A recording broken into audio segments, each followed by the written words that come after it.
Hey y'all, it's your boy Bricky. I did a little bit of fashion frame. Check it out. Saren Prime. I had a whole thing on a stream a while ago where my stream helped me get the best fashion frame, and with gold, pink, and black as my main colors, yeah, I am proud. My chat knows how to fashion frame. I love this. I think it looks so fucking cool.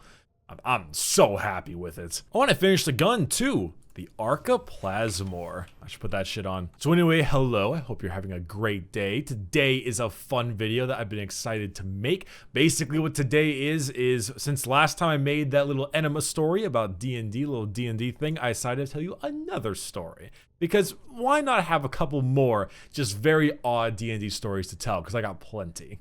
So, you wanted more stories? I got more stories. So today is another story. So what today is a couple campaigns ago. I think it's 2 campaigns ago. I'm currently playing on one of my friends. The last one was mine. It was the one before that. We got 4 characters. We've got Brog, Dante Romero, Dalico, and Charles Barkley. Now, I was Dalico, which is a very poorly translated Russian word for range, I think. I'm sure I'm saying it wrong and everything, but basically that's what the guy's name was. He was an elf ranger, I believe is what he was. Then Brog was a very dumb half-orc that was a paladin. Dante Romero was a warlock, I believe. He was a very old man. And finally, Charles Barkley was, I believe, a fighter and sorcerer combined. Charles Barkley basically used the basketball everywhere. He had his son named Spalding.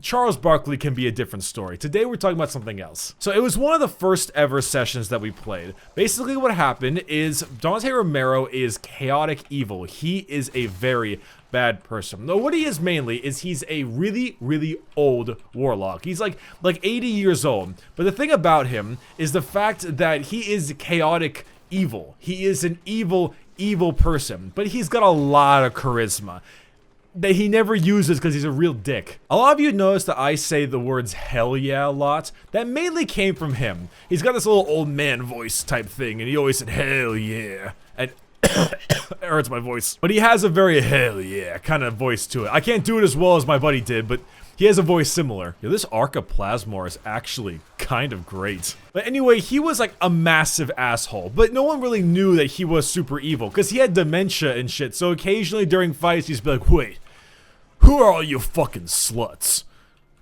He called people sluts a lot. Like everyone was a slut. So very early on into the campaign, we were going and talking to some kid. I forget who it was, but it was a parent and a kid. And the kid was coming with us in order to enter this town. And it was just standard, you know, hi, this is a kid that's traveling with us, you know, and we're being assholes to the kid because that's just the way we were, but, you know, who gives a shit? In the last town, they had a dartboard. And of course, we played some darts and everything, and Dante Romero was teaching the dumb orc Brog how to play darts. Which was very fun, you know? He's like, hey, Sonny, you know how to play darts? Let me show you how to play darts. But anyway, they kept the darts. They made off with the darts because Dante Romero is an asshole and he steals things. So they made off with these darts, you know? And this kid was starting to bug him. This, like, 10-year-old kid. Very, very young. And it was starting to bug him for whatever reason it was. I don't quite remember. I think he was just being a whiny little bitch. So they're trying to figure out a way to get into this gated city. The city is completely gated off, but, you know, they can't get through because the guards don't let them through because we're all wanted men or something along those lines. So they find a little bit of a sewer. And they think, oh, okay, we can go ahead and get through there. You know, there's a little sewer right here. We can make our way through the sewer and get into the city this way. But damn, that sewer is really small. I guess we'll have to send someone small to get in there.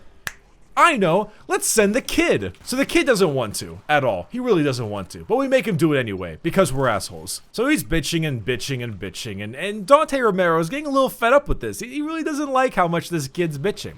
And the kid finally agrees, like, okay, fine, I'll crawl in the stupid hole. So he starts making his way to the hole, and he goes and looks at the kid.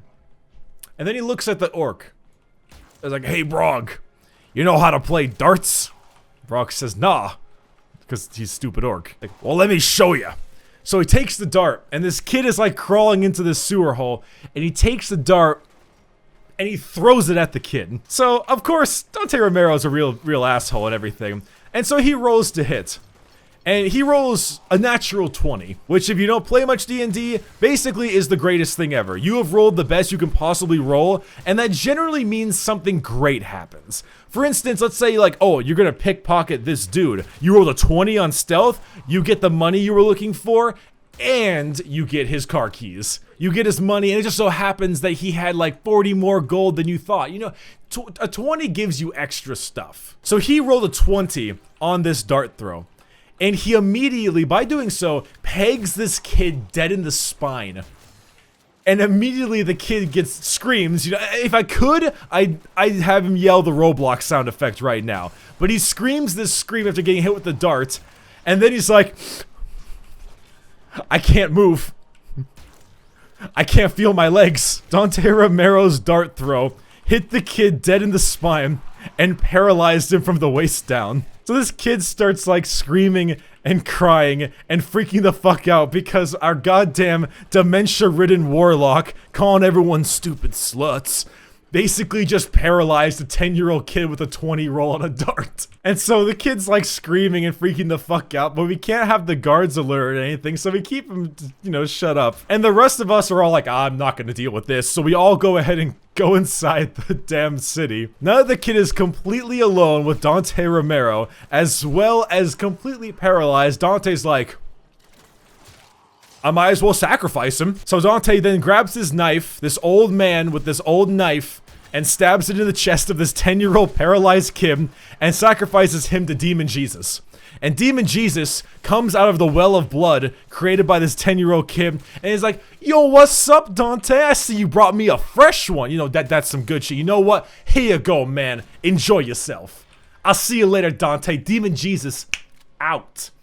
And then he leaves. Demon Jesus was a player in our campaign. So he gave him, like, 1 extra damage on his spell rolls, or something along the lines that helps him, you know, do damage, because he sacrificed this small kid he recently paralyzed with a dart. And that is the story of the dart throw, or the dart story. It's pretty fucked up, but Dante Romero went on to do some pretty fucked up things. He sacrificed an entire brothel once, but that's also a different story. There are a lot of stories. There's a lot of stories to tell, whether they be Dante Romero stories, whether they be Charles Barkley stories, because yes, Charles Barkley was an entire character the entire campaign. But whatever it is, it's a good time. So I thought you'd enjoy listening to the darts story. I enjoyed it. I thought it was a pretty fun time, and it's a pretty funny one. Definitely one of our most enjoyable stories that we had in D&D. God damn it. Anyway, that's all I got for you today. Hope you've enjoyed the quick little discussion talking video. I might make a playlist of all these kinds of videos so you know the difference between like a gameplay commentary versus like an actual just a story video. Anywho, hope you're having a wonderful day today, and I will see you in the later videos. Bye-bye.